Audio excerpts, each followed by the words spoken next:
Your weapons can make or break your fantasy story, add a layer of authenticity, or take it away. In this video, I'll tell you everything you need to know about weapons, and we'll look at them through a historical lens so that you can apply it to your fantasy stories.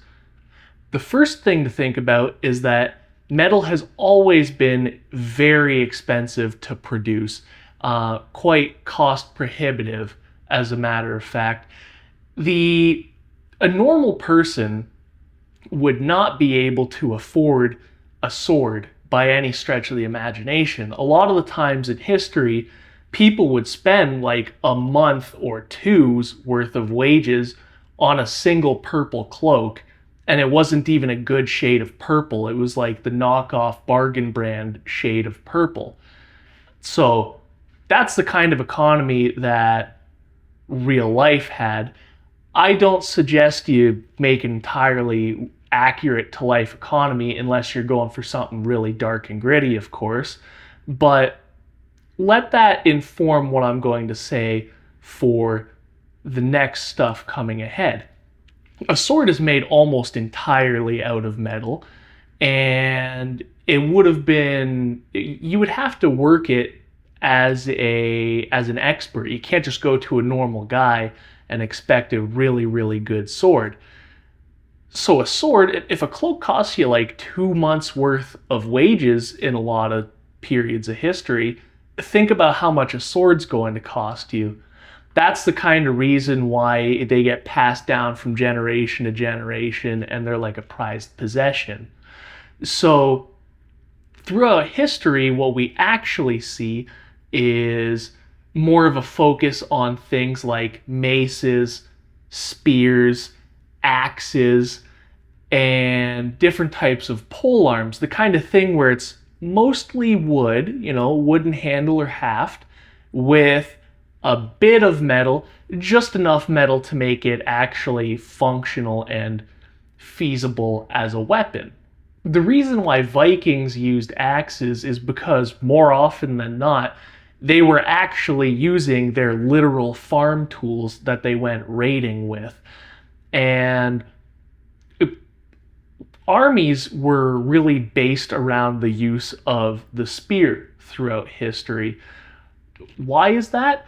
Because the spear is, technically speaking, the most optimal weapon made in history. It has a very long reach. In order for your enemy to hit you, they have to get deep in your effective range, and you can hit them way before they can hit you. It only requires a little bit of metal in comparison, and it's reasonably easy to train a person to use or how to get into formation with it.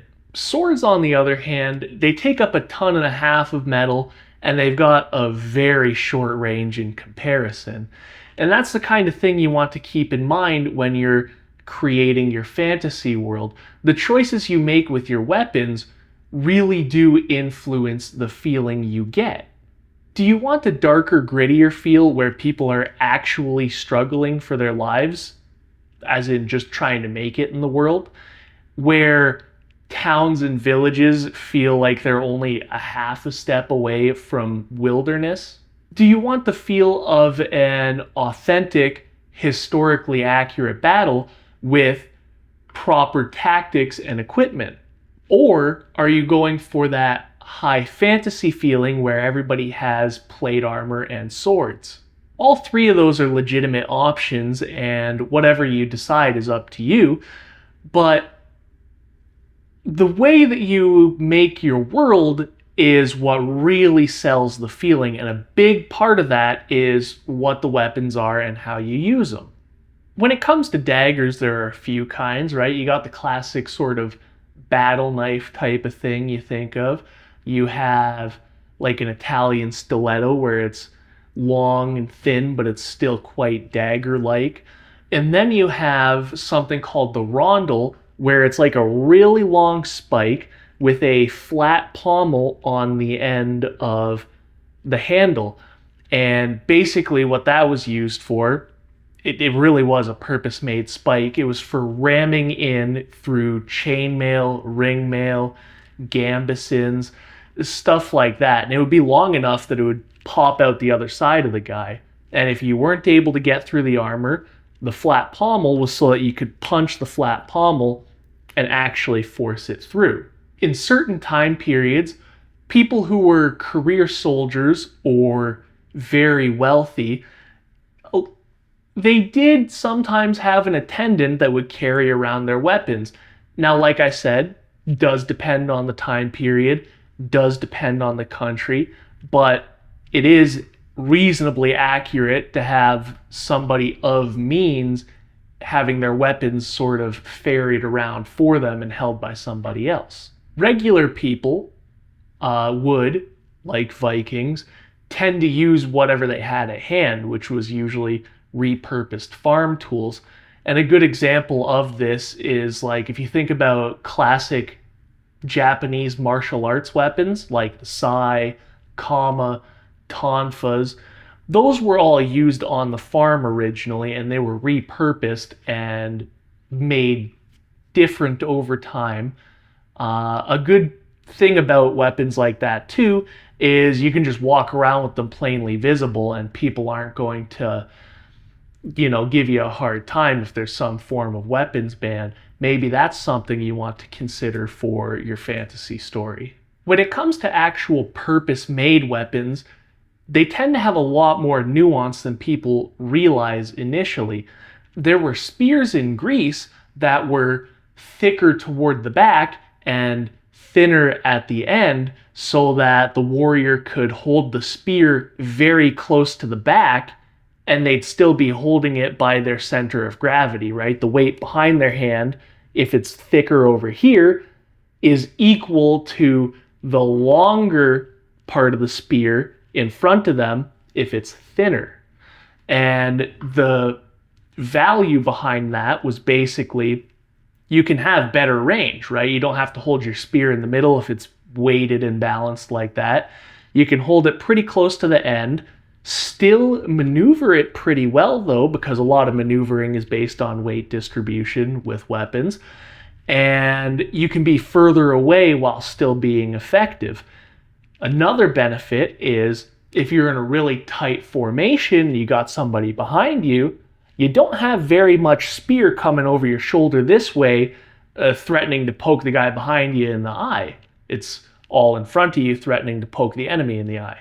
The sarissa was a spear made by the Macedonians in between like 150 and 400 BC.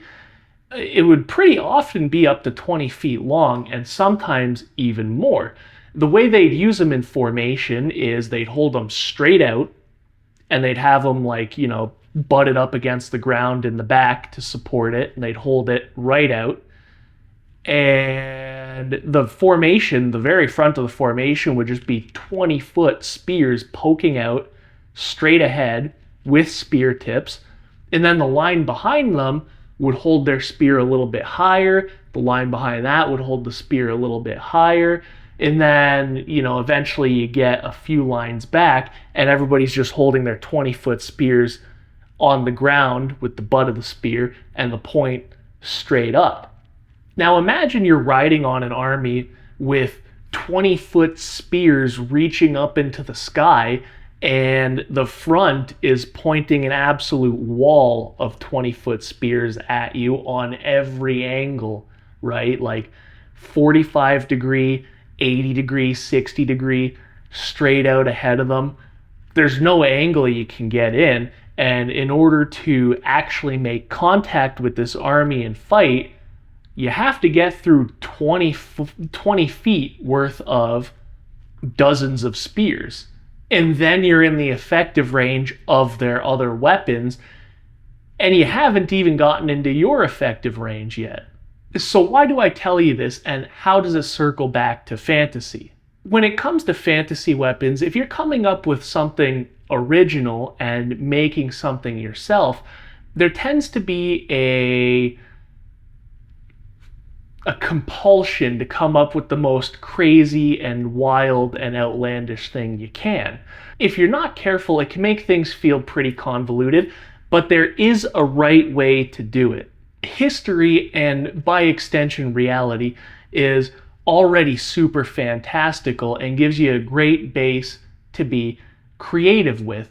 Instead of adding a bunch of different spikes and stuff that make the weapon unwieldy and just as much of a danger to the user as to their enemy, think about a way to give them internal logic. Think about real life use cases and purpose. Find nuance. That's what you do to make your fantasy weapons as cool as you want them to be. That said, don't limit your creativity. Feel free to use magic. Feel free to use whatever weird, wild ideas you have. Just do your best to find a way to ask yourself, if this thing existed in real life, what form would it most likely take to be as useful as possible for my character? That's all I have for today, so if you have any questions, make sure to leave them down in the comment section below. And as always, don't forget to like and subscribe.